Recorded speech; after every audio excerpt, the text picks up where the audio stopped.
إن الحمد لله نحمده ونستعينه ونستغفره ونعوذ بالله من شرور أنفسنا ومن سيئات أعمالنا من يهده الله فلا مضل له ومن يضلل فلا هادي له وأشهد أن لا إله إلا الله وحده لا شريك له وأشهد أن محمدا عبده ورسوله أما بعد فقد قال الله عز وجل في قرآنه الكريم يا أيها الذين آمنوا اتقوا الله حق تقاته ولا تموتن إلا وأنتم مسلمون. وقال الرسول صلى الله عليه وسلم لرجل وهو يعظه اغتنم خمسا قبل خمس شبابك قبل هرمك وصحتك قبل سقمك وغناك قبل فقرك وفراغك قبل شغلك وحياتك قبل موتك.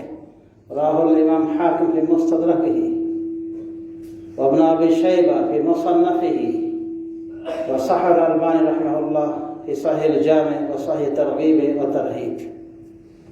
وبعد فيا عباد الله أوصيكم ونفسي بتقوى الله عز وجل فاتقوه في السر والعلن وفي الخلوة والجلوة وحيثما كنتم، وهي وصية الله عز وجل من الأولين إلى الآخرين، وبها النجاة وبها تفريج الكربات وبها دخول الجنة وبها سعادة المرء في الدنيا والآخرة. وفقنا الله جميعا للعمل بكتابه ولتقاه والعمل بسنة نبينا صلى الله عليه وسلم على منهج السلف الصالح آمين. উপস্থিত মুসলিয়ানে ভাইরা, আমরা আলহামদুলিল্লাহ রমাদানকে পার করেছি। কে কিভাবে পার করেছি আমরা নিজেরাই জানি। অন্যভাবে শাওয়াল মাসের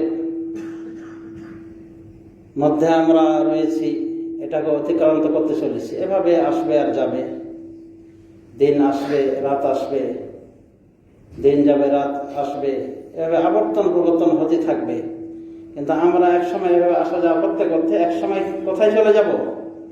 নির্দিষ্ট গন্তব্যস্থলে চলে যাব। ওই সময় আমরা নাই হয়ে যাবে দুনিয়াতে, কিন্তু দুনিয়ার সব কিছু রীতিমতো চলতে থাকবে কিয়ামত পর্যন্ত ইনশাআল্লাহ। তো আল্লাহ রাব্বুল আলামিন আমাদেরকে এই দুনিয়াতে পাঠিয়েছেন কি করার জন্য? সৌদি আরব এক শেখ এবং সুবক্তা উনি এক বাক্কালায় গিয়ে, বড় বাক্কালায় গিয়ে বলেছিলেন বাক্কালাওয়ালাকে, যার দোকানে সব কিছুই আছে, হালাল হারাম সব মিলে আছে, সীসা মিশা হাবি ঝাবি মদ গাঁজা, মদ গাঁজা তো না, ওই সীসা আর কি, এক কথা মাদক দ্রব্যের কিছু আইটেম আছে। তাকে বলছেন যে আল্লাহ কি জন্য সৃষ্টি করেছে বলেন তো দেখি। ওমা খালাকতুল জিন্না ওয়াল ইনসা ইল্লা লি, ও নিজেই বলছে ইল্লা লিয়াবুদুন। তো বলছেন যে এগুলো যে তোর আইটেম আর রয়েছে বিভিন্ন আইটেম, এর ভেতরে এই সীসাটা কেন? বিড়ি সিগারেট তামাকের এই আইটেমগুলি কেন? এটা কি ইবাদত? এই জন্য কি আল্লাহ সৃষ্টি করেছে? সামান্য ছোট একটা কথা তার হৃদয়ের ভিতরে বেঁধে যায় এবং তাকে বলেছিলেন, শোনো, এই হারামগুলো যদি তুমি পরিত্যাগ করো আল্লাহ তোমার ব্যবসাকে আরো বাড়িয়ে দেবেন। এরপরে দলিল হিসেবে বলেছেন মান তারাকা শাইআন লিল্লাহ আওয়াদাহুল্লাহু খায়রান মিন, যে আল্লাহর রাস্তে কোনো জিনিস ছেড়ে দেবে আল্লাহ তাকে তার থেকে আরো ভালো কিছু দিয়ে পরিবর্তন করে দেবেন। বাস এরকম ওয়াজ করে উনি চলে গেলেন। এটা ছিল একটা স্টেশন, মানে বাস স্ট্যান্ড, যেখানে হোটেল মোটেল থাকে এবং বাকালা থাকে। বহুদিন পরে উনি আবার ওই জায়গায় আসছে, কিন্তু তার কোনো কিছুই মনে নেই। ওই বাক্কালাওয়ালা তাকে জড়িয়ে ধরেন, বলে, শেখ আপনি আমাকে চিনতে পারছেন? আমি হলো সেই লোক যাকে আপনি এই কথাটা বলেছিলেন যে তোমার দোকানে হারাম আইটেমটা কেন, আর আমাকে উপদেশ দিয়েছিলেন আর বলেছিলেন মান তারাকা শাইআন লিল্লাহ আওয়াদাহুল্লাহু খায়রান মিন। আপনার এই কথা শুনে আমি এই বিড়ি সিগারেট তামাক এগুলো আইটেমগুলো সীসা মিশা এগুলো সব বের করে দিয়েছি। এখন আমার দোকান দেখেন আগে থেকে বড় হয়ে গেছে, আর দেখেন সবগুলি হালাল সমৃদ্ধ, হারাম একটা জিনিস না। এটা হলো তাকওয়া। আর আল্লাহ এই তাকওয়া অবলম্বনের জন্য আমাদেরকে বলছে। এখন বারবার যদি আমরা শুনি, এরপর যদি বলি আমরা মনে মনে যতই যতই বল কান করে শীত বল, তাহলে হবে? ফাযাক্কির ফাইন্না যিকরা তানফাউল মুমিনিন। আল্লাহ বলছেন তুমি উপদেশ দাও, মানুষকে ওয়াজ শোনাও, ওয়াজ করে শোনাও, কারণ যারা মুমিন তাদের ওয়াজ নসিহত কাজে লাগে, তাহলে পরিবর্তন হয়ে যায়। সমাজে শুধু এখান থেকে শেখ ইবনে উসাইমিন নিয়েছেন এই আয়াত থেকে দলিল, যে যারা ওয়াজ উপদেশে মানে প্রভাবিত হয় না, যাদের ভিতরে কোনো আসর পড়ে না, তারা প্রকৃত মুমিন নয়, তাদের ঈমানে ঘুণ ধরেছে। অতএব সমাজে শুধু আমরা আল্লাহকে ভয় করি। আল্লাহ বলছে ইয়া আইয়ুহাল্লাযীনা আমানু তাকুল্লাহা হাক্কা তুকাতিহি, হে ইমানদাররা তোমরা আল্লাহকে ভয় করো। ভয় করার মানে ভালো করে ভয় করো, মানে যথাসাধ্য ভয় করে চলো, তোমার যতটুকু কোলা সামর্থ্য যতটুকু রয়েছে।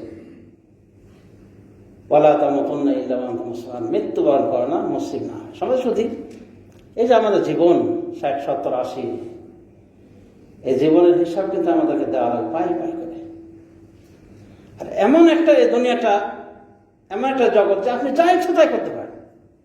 তাসবিহ, তাহলিল, জিকির, আজকার, নামাজ, রোজা সব কিছু করতে পারছেন, কিন্তু মরণের পরে আপনার তাসবিহ, জিকির, আজকার এগুলো করার সব ক্ষমতাই আপনি হারিয়ে ফেলবেন। তখন মনে হবে একটিবার যে তাসবিহ যখন করতে পারতাম দুনিয়া গিয়ে, আর নেকির খাতা ভারী করতে পারতাম, এই থাকবে আশা। কিন্তু এই আশাটা দুরাশার সামিল। সুতরাং আমরা আল্লাহকে ভয় করি এবং এই সময়গুলোকে কাজে লাগাই। আল্লাহ রাসূল সাল্লাল্লাহু আলাইহি ওয়াসাল্লাম এক সাহাবীকে উপদেশ হলে কিছু কথা বলেছেন। কথাগুলি ছিল 5টি। এই 5টি বিষয় মূলত আমাদের ইসলামিক জীবনযাপনের প্রকৃত তরিকা। মানে আমরা যদি ইসলামিক জীবনযাপন করতে চাই, এই 5টি জিনিস অবশ্যই আমাদের খেয়াল রাখা উচিত। এবার দেখবেন যে 5টি জিনিসের নেগেটিভ অন্য 5টি জিনিস রয়েছে, সেগুলি আমরা ইচ্ছা করি বা না করি সেগুলো আমাদেরকে ভোগ করতে হয়। তো 5টি এমন কি জিনিস যা রাসূলুল্লাহ সাল্লাল্লাহু আলাইহি ওয়াসাল্লামের ব্যক্তিকে, ওই সাহাবীকে বলেছেন। রাসূলুল্লাহ সাল্লাল্লাহু আলাইহি ওয়াসাল্লাম তাকে বলেছেন 5টি জিনিস, যা হাদিসে আমি উল্লেখ করেছি। হাদিসটি ইগতানিম খামসান ক্বাবলা খামস, তুমি তোমার 5টি জিনিসকে মূল্যায়ন করো অপর 5টি আসার আগে আগে। তার মানে যদি আমরা খেয়াল করে দেখি, 5টি জিনিস নিয়ামত আর 5টি জিনিস যেন মুসিবত। তার মানে বলা হচ্ছে এই নিয়ামতগুলিকে কাজে লাগাও মুসিবত আসার আগে আগে। ইগতানিম খামসান ক্বাবলা খামস শাবাবাকা ক্বাবলা হারাম, তুমি তোমার 5টি জিনিসকে কাজে লাগাও অপর 5টির আগে আগে। শাবাবাকা ক্বাবলা হারাম, তোমার যৌবনকালকে কাজে লাগাও বার্ধক্য আসার আগে আগে। ওয়া সিহহাতাকা ক্বাবলা সাকামিক, আর তোমার সুস্থ জীবনকে সুস্থতায় কাজে লাগাও অসুস্থ হওয়ার পূর্বে। ওয়া ফারাগাকা ক্বাবলা শুগলিক, আর তোমার অবসর টাইমকে কাজে লাগাও ব্যস্ততা আসার আগে আগে। ওয়া গিনাকা ক্বাবলা ফাকরিক, আর তোমার প্রাচুর্যকে সচ্ছলতাকে কাজে লাগাও ফকির হওয়ার আগে আগে। ওয়া হায়াতাকা ক্বাবলা মওতিক, আর তোমার জীবনকে কাজে লাগাও মৃত্যু আসার আগে আগে। আশা করি 5টি জিনিস আমরা বুঝতে পেরেছি। যৌবনের কথা বলা হয়েছে, যৌবনকে মূল্যায়ন করতে বলা হয়েছে বার্ধক্য আসার আগে আগে। আর সুস্থতাকে মূল্যায়ন করতে বলা হয়েছে অসুস্থ হয়ে পড়ার আগে আগে। প্রাচুর্যকে মূল্যায়ন করতে বলা হয়েছে ফকির হওয়ার আগে আগে। আর জীবনকে মূল্যায়ন করতে বলা হয়েছে মৃত্যু আসার আগে আগে।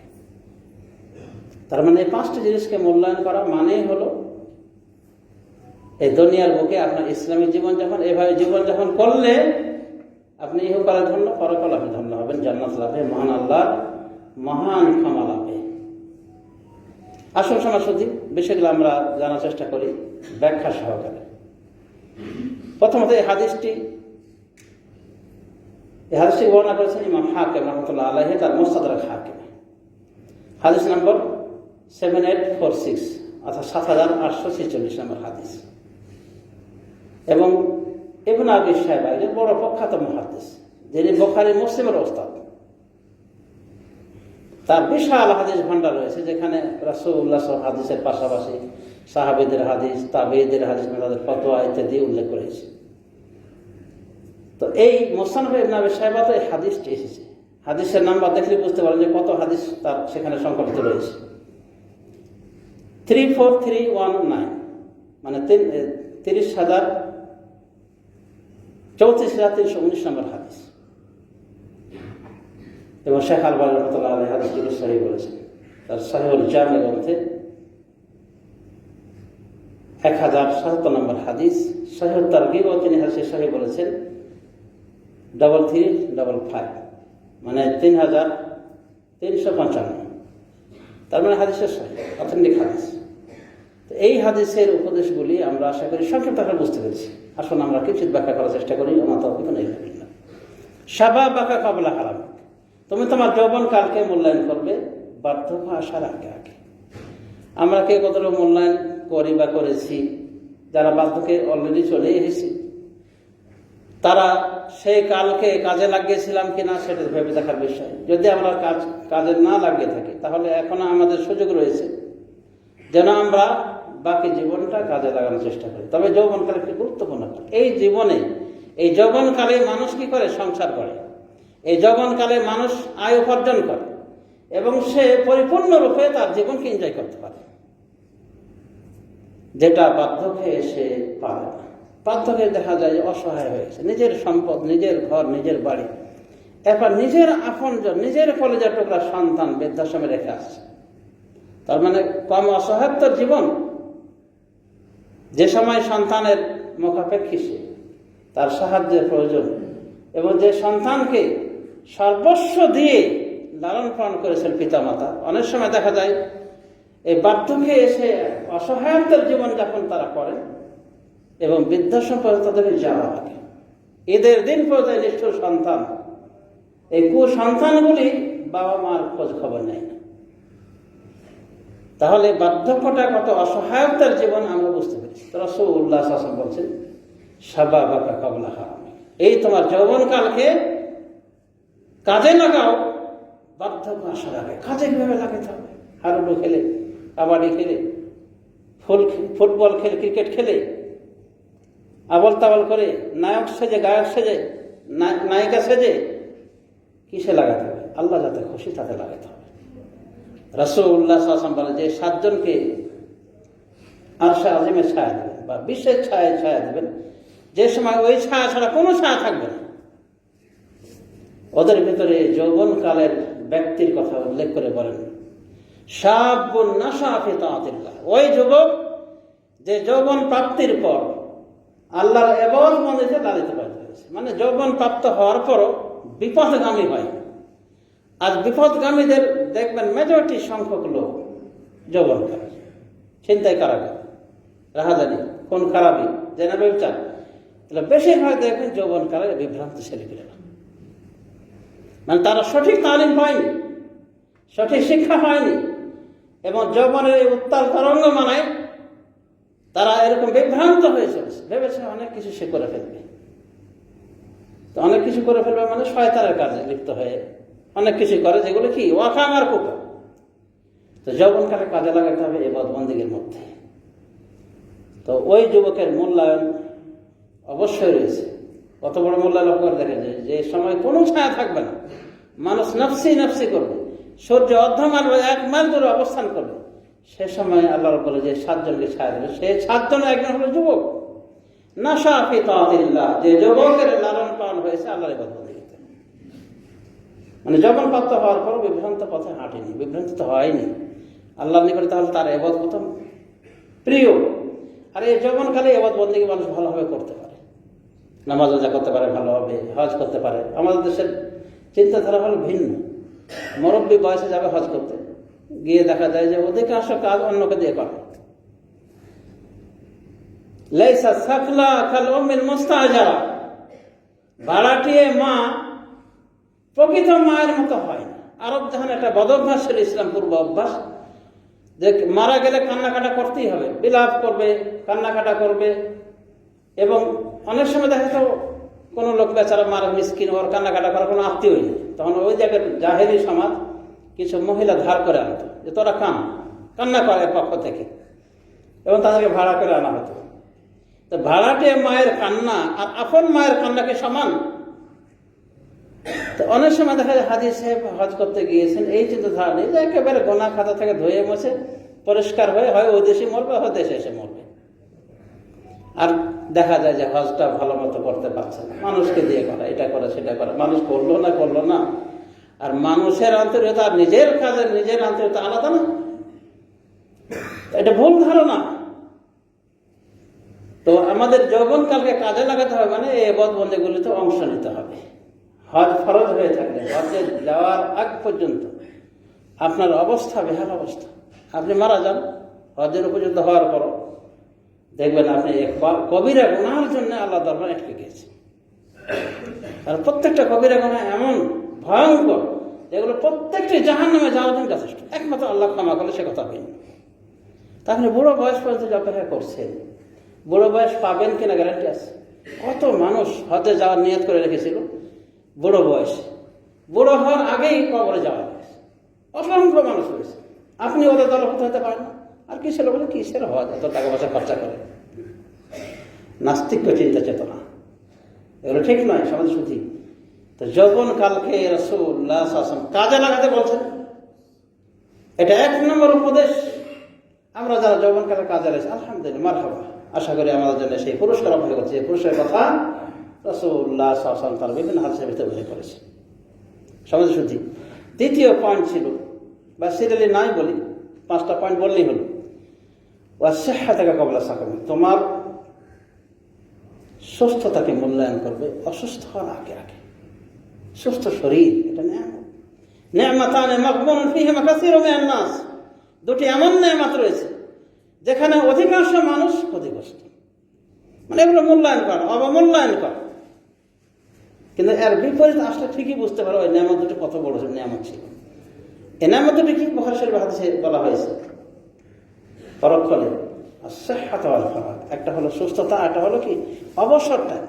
অবসর টাইম আমরা কি পাস করি, টাইম পাস করি। আমাদের অনেকে আছে টাইম পাস করে তাস খেলে, লুডো খেলে, মানে ওর হাতে এত টাইম যেগুলো পাস করার সময় পায় না, কাজ পায় না, এই কাজটা বেছে নিয়েছে। এটা কি কাজ হলো?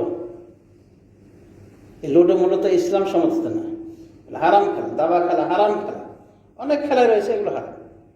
এমনকি ক্রিকেট খেলা আন্তর্জাতিক পর্যায়ে, সেখানে যদি আপনি শরীক হন, সৌদি আরব শেখরা বলছেন যে এভাবে নামাজ রোজা পরিত্যাগ করে এবং নারী পুরুষের সংমিশ্রণ যেখানে হয়ে থাকে, একেবারে কাঁচা পর্যন্ত কাপড় উঠানো আছে, এগুলো দেখে নাকি পাওয়া যাবে? ওনারা বলছেন যে এই খেলা দেখা হয়, যারা এইভাবে খেলাধুলা করে ওদের কর্মটা, আর ওখানে দেখা যায় যে তারা কাঁচা পর্যন্ত রানের কাপড় উঠিয়ে নিয়েছে। এবং ইসলামের দৃষ্টিতে রানটা এক প্রকার আওরত, ঢেকে রাখার স্থান। তো বিভিন্ন কারণে তারা বলছেন না যায়। এগুলো দেখে যদি আপনি সময়টা পার করেন, অবসর টাইমটা, তাহলে আপনি এই সময়ের সাথে বেইমানি করলেন। অতএব সমাজ শুদ্ধি, অবসর টাইমকে কাজে লাগাতে হবে, আবার সুস্থতাকে কাজে লাগাতে হবে অসুস্থতা আসার আগে। অসুস্থ হলে বোঝা যায় সুস্থতা কত বড় নেয়ামত। একজন অসুস্থ ব্যক্তি যদি রাজাও হয় না কেন, সারা পৃথিবীর যদি শাসন করে থাকে সে, তবুও সুস্থতার জন্য তার এটাই থাকবে সব থেকে বড় আশা, সুস্থ যদি হতে পারতাম। এই রাজা বাদ সেসব বাদ দিয়ে সুস্থ হতে পারতাম। ক্যান্সার ওটা যদি ভালো হয়ে যেত, ওটাই আমাদের ভালো ছিল। তখন গাছের তলায় শুয়ে থাকা ব্যক্তিকে দেখে আফসোস জাগে, এরকম যদি হতে পারতাম। এরকম রাজা মাজা নেই, ফায়দাটা কি? প্রতি মাসে রক্ত চেঞ্জ করা লাগে, এটা কোনো জীবন হলো? খাদ্য বলতে সামান্য মারিয়া ভাত, আর কিছু নাই, গোশ নাই, মাছ মাংস কোনো কিছু না। এটা জীবন, এটা সুস্থ জীবন না অসুস্থ জীবন? তো আল্লাহ বলছে, আল্লাহ রাসূল সাহেব বলছেন যে তোমার এই সুস্থতাকে কাজে লাগাও, অসুস্থ হওয়ার পূর্বে। এখন দেখেন নামাজে রুকু সিজদা ঠিক মতো করতে পারবেন, অসুস্থ হয়ে গেলে পারবেন। অনেক সময় শুয়ে থাকে, শ্বাস প্রশ্বাস নিতে কষ্ট হয়। তো আল্লাহ রাব্বুল আলামিন সুস্থ করে কত বড় যে নিয়ামত দিয়েছেন, এই নিয়ামত কিন্তু তখনই বুঝবেন যখন এই নিয়ামত থেকে বঞ্চিত হবেন। কোন কোন হাকিম দার্শনিক বলছেন যে আল্লাহর পক্ষ থেকে তোমার কত বড় নিয়ামত, এটা পরীক্ষা করার এই মুহূর্তে তুমি হেঁটে যাও, চোখটা বন্ধ করে, চোখ ধরে বন্ধ করে হেঁটে যাও, ব্যস্তবহুল রাস্তায় পারবে? গাড়ি অ্যাক্সিডেন্ট করে অবশ্যই মারা যাওয়ার মানে উপকার হয়ে যাবে। তাহলে চক্ষু কত বড় নিয়ামত! সুবহানাল্লাহ। অন্ধরা চোখ নাই বলে দেখে না, আমরা চোখ আছে বলে আমরা দেখি, সারা পৃথিবী আমরা দেখতে পাই। এমনকি স্বপ্নেও যদি আমরা দেখি, সেখানে আমরা কিন্তু দেখতে পাই, যেটা অন্ধরা দেখতে পায় না। কারণ ওদের দিনের বেলা দেখে অভ্যাস না, ওরা দেখতে পারে চোখ দিয়ে, দেখার অভিজ্ঞতা তাদের না। অথচ আমরা জাগ্রত থাকা অবস্থা দেখতে পাই, এনজয় করি, স্বপ্নেও আমরা দেখতে পাই, অনেক কিছু দেখি না। তো এই বড় নিয়ামত থেকে তারা বলছে। এই জন্য বলা হয়েছে, যে ব্যক্তিকে আল্লাহ বলছেন, যে ব্যক্তি আমি দুটি সম্মানিত বস্তু থেকে বঞ্চিত করেছি আর সবর করেছি, তার জন্য জান্নাত ছাড়া অন্য কিছু দ্বারা অন্য কিছু দিতে আমি রাজি নয়। তার বিনিময় একমাত্র হলো জান্নাত। তাহলে চোখ কত বড় নিয়ামত! চোখটাকে যদি আপনি কাজে লাগান, সবসময় ফেসবুকে আর নগ্ন নারীকে দেখার জন্যে, নগ্ন নগ্ন প্রোগ্রাম দেখার জন্যে, এটাকে জান্নাতের ফেরদাউসের আমল হলো না জাহান্নামের আমল হলো? সুতরাং সমাতে শুধু সুস্থতাকে কাজে লাগাতে বলছে রাসূলুল্লাহ সাল্লাল্লাহু আলাইহি ওয়াসাল্লাম, অসুস্থতার আগে আগে। তার মানে অসুস্থতা এক প্রকার মুসিবত আর সুস্থতা এক প্রকার নিয়ামত। কিন্তু এই নিয়ামতকে আমরা কাজে লাগাই কয়জন? সুস্থ শরীর পেয়ে অনেক সময় আমরা কি বাহুল্য কাজ করি। এই সুস্থ শরীরের কারণে অনেক সময় দেখা যায় কি মানে দাম্ভিকতার সাথে চলে। অথচ আল্লাহ যদি এই পেটে বিষ দিয়ে দেন, পেট ব্যথা দিয়ে দেন, ক্যান্সার দিয়ে দেন, সাথে সাথে দেখবেন নাস্তিকগুলো সব পড়ে গিয়েছে। আর বলবো না দেয়ার ইজ নো গড, আল্লাহর বিরুদ্ধে অবস্থান নেওয়ার সুযোগই হবে না। কিন্তু আল্লাহ বড় দয়ালু, এই দুনিয়া ছাড় দিয়েছে, কিন্তু ছেড়ে দেন।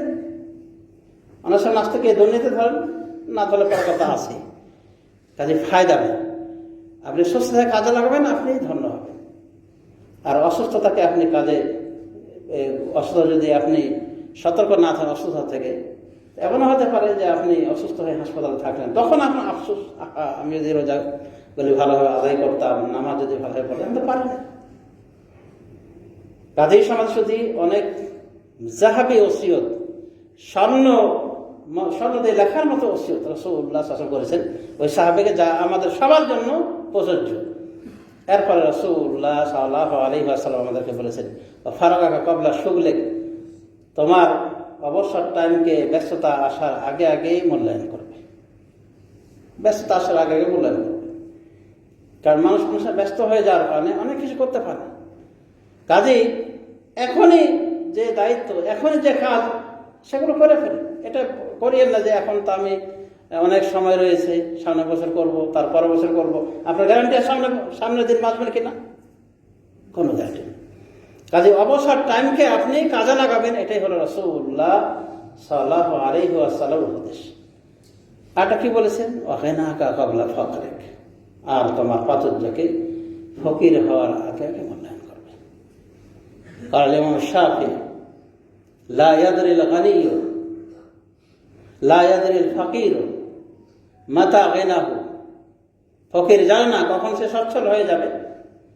ওয়ালা ইয়াদরিল গানিয়্যু মাতা ইয়াইলু, আর ধনীও জানে না কখন সে ফকির হয়ে যাবে। আল্লাহর হাতে এগুলো সব। গাহে গাদারা মুলকে বখশিস, গাহে সাহারা চো গাদা। ফকিরকে আল্লাহ কোনো কোনো সময় রাজত্ব দান করেন, ও গাহে সাহারা চো গাদা, আর বাদশাকে আল্লাহ ফকিরের মতো করে দেন। শুধু কি তাই? আজ বারাই নিম্না দরবাদা রাখুন, রুটির একটা পর্চা নেওয়ার জন্য, রুটির একটা অংশ নেওয়ার জন্য রাস্তা রাস্তা করে বেড়ায়। কার হাতে? আল্লাহর হাতে।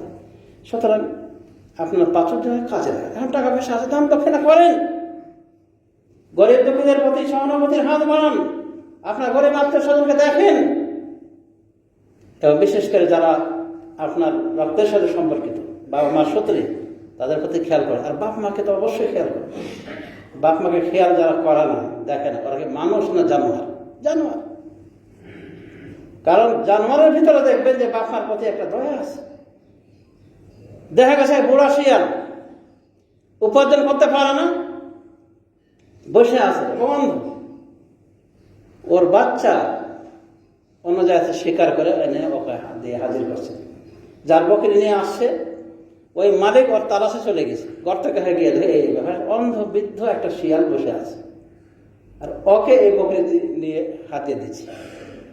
তাহলে দেখেন, পিতা মাতার প্রতি দয়া করা একটা জীবজন্তুর স্বভাবে রয়েছে। সুতরাং এরা জানোয়ার, যারা পিতা মাতাকে বৃদ্ধাশ্রমে ফেলে আসে, তাদের খোঁজ খবর নেয়। ধন সম্পদকে এইভাবে সে অকামে ব্যবহার করে, নাউযুবিল্লাহ মিন যালিক। তো সমাজ সত্যি গিনাকা ক্বাবলা ফাকরে, রাসূল সাল্লাল্লাহু আলাইহি ওয়াসাল্লাম বলেছেন, তোমার প্রাচুর্যকে মূল্যায়ন করবে ফকির হওয়ার আগে। আল্লাহর হাতে সব। এবার এটা বাস্তব কথা, যে পিতা মাতাকে দেখে না, তাদেরকেও তাদের সন্তানরা দেখবে না। যেভাবে লাঞ্ছিত করে পিতা মাতাকে, ঠিক ওইভাবে লাঞ্ছিত হবে, একবারে নগদ নগদ পরিশোধ। সুতরাং সমাজ আমাদের প্রাচুর্যের কাজে লাগানো উচিত। প্রাচুর্যের গর্বে গর্বিত হয়ে কোনো লাভ নেই। আল্লাহর হাতে সব কিছু। গাড়ি অনেক সময় দেখা যায় আপনি সিএনজি নিয়ে যাচ্ছে, প্রাইভেট কার নিয়ে যাচ্ছে, একটা ফকির ওই মানে সুযোগে আপনার জানলার কাছে, স্যার 500 টাকা দেন স্যার, অনেক ভারী মনে হয়েছে, জানলা বন্ধ করেছে তার মুখের সামনে, তাকে অনেক অহংকার দেখেছে। হতে পারে না যে আল্লাহ আপনাকে ওই অবস্থা দিতে পারে, ওইভাবে স্যার, আর আপনি বলবেন স্যার 500 টাকা দেন, এরকম আছে না? এই জগতে এরকম ঘটেছে। আল্লাহ আমিরকে ফকির করেছেন, ফকিরকে আমির করেছেন, রাজা করে দিয়েছেন। সুতরাং রাসূল সাল্লাল্লাহু আলাইহি ওয়াসাল্লাম উপদেশ যে তুমি তোমার প্রাচুর্যকে কাজে লাগাও গরিব হওয়ার আগে আগে, ফকির হওয়ার আগে আগে। লাস্টের উপদেশ আরো ভয়াবহ উপদেশ, যে উপদেশটা আমরা আমল করলে ধন্য হয়ে যেতাম। কি বলা হচ্ছে? ও হায়াতাকা ক্বাবলা মাউতিক, আর তোমার জীবনকে মূল্যায়ন করবে মৃত্যু আসার আগে আগে। মৃত্যু আসে না? আছে মৃত্যু। তাই জীবনটাকে মূল্যায়ন করতে বলা হচ্ছে মৃত্যু আসার আগে। কারণ মৃত্যু চলে আসলে, মৃত্যু যখন চলে আসে, তারা অবাধ্য, তারা কি বলে? রব্বে লাউলা আখখারতানি ইলা আজালিন করিব ফাসাদদাকা ওয়া আকুম মিনাস সালিহিন। রব, একটু কেন আমাকে সময় দেন, মানে আর একটু আমাকে সময় দিতেন, ফাসাদদাকা, তাহলে আমি সাদাকা করতাম, আমি দান সাদকা করতাম, ওয়া আকুম মিনাস সালিহিন, আর সৎকর্মশীলদের অন্তর্ভুক্ত হয়ে যেতাম। কিন্তু আল্লাহ কি বলছেন? ওয়ালা ইউআখিরুল্লাহু নাফসান ইযা জাআ আজালুহা, আল্লাহ কোনো আত্মাকে সময় দেবেন না যখন তার নির্দিষ্ট মুহূর্ত এসে হাজির হয়ে যাবে, মানে মৌতের সময় যখন হাজির হয়ে যাবে, কোন ব্যক্তিকে আল্লাহ এক নিমিষের জন্য সময় দেবেন। আল্লাহু খাবীরুম বিমা তা'মালুন, আর আল্লাহ তোমাদের কৃতকর্ম সম্পর্কে সম্যক অবগত, খবর রাখেন। সুতরাং সমাজসুধী হায়াতকে কাজে লাগানোর চেষ্টা করেন। এই হায়াতকে পশুর মতো এনজয় করবেন না। আল্লাহ রাব্বুল আমিন কাফের মুশরিক সম্পর্কে বলেছেন, ইয়াতামাত্তাউনা ওয়া ইয়াকুলুনা কামা তাকুলুল আনআম, ওরা দুনিয়াকে উপভোগ করে আর জীবজন্তু পশুর মতো খাওয়া দাওয়া, মানে সেম এনিমেল। কাফের থেকে বলা হয়েছে, এমনকি কোনো কোনো জায়গায় বলা আছে ওরা ওই জীবজন্তু থেকে যখন। তো এরকম হলে চলবে? কাফের মতো হয়ে আমাদের মুসলিম হলে চলবে? অবশ্যই আমাদের পরিবর্তন হতে হবে সমাজসুধী।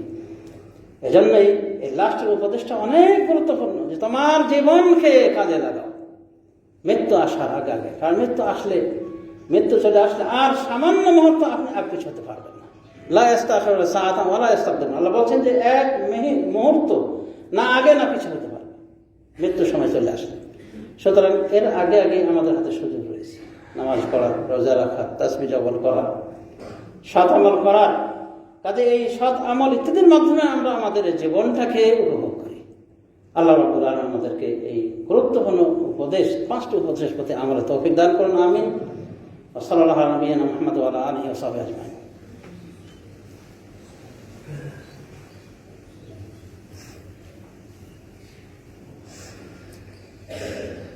আলহামদুলিল্লাহ রাব্বিল আলামিন, ওয়াসসালাতু ওয়াসসালামু আলা নবিয়িনা মুহাম্মদ ওয়া আলা আলিহি ওয়া সাহবিহি আজমাইন ওয়া তাবিঈনা লাহুম বিইহসান ইলা ইয়াউমিদ্দিন।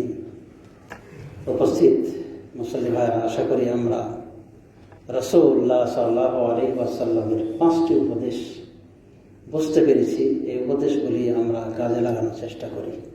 আল্লাহ আমাদের তৌফিক দান করুন। আর আমরা যদি মনে করি যে আমাদের জীবনটা অনেক বড়, শেষে গিয়ে হেদায়েত হয়ে যাব, তাহলে আপনি আশেপাশের লোকদের দেখেন যারা এরকম চেতনা রেখেছিল কিন্তু কবরস্থানে চলে গেছে। এই পরিণতি বর্ণের আগেই এই জীবনটাকে আমরা কাজে লাগানোর চেষ্টা করি। আল্লাহ আমাদেরকে তৌফিক দান করুন। আল্লাহ রাব্বুল আলামিন এই 5টি উপদেশকে কাজে লাগিয়ে আমাদের জীবনকে ধন্য করুন। সমাজে যদি ইসলামিক জীবনযাপনের এই 5টা বিষয়কে যদি আমরা করি, তাহলে আমরা প্রকৃত ইসলামী জীবনযাপন করতে পারব। নতুবা আমরা যদি অপব্যবহার করি, তাহলে কিন্তু আমাদের জন্য ধ্বংস অনিবার্য। তাই দোয়া করি মহান রব্বুল আলামিনের নিকটে, আল্লাহ রাব্বুল আলামিন আমাদের তৌফিক দান করুন যেন আমরা এই হাদিসটার উপরে আমল করতে পারি। আল্লাহুম্মা ওয়াফিকনা লিমা তুহিব্বু ওয়া তারদা। আল্লাহুম্মা আ'ইজ্জিল ইসলাম ওয়াল মুসলিমিন ওয়া আযিল্ল শিরকা ওয়াল মুশরিকিন।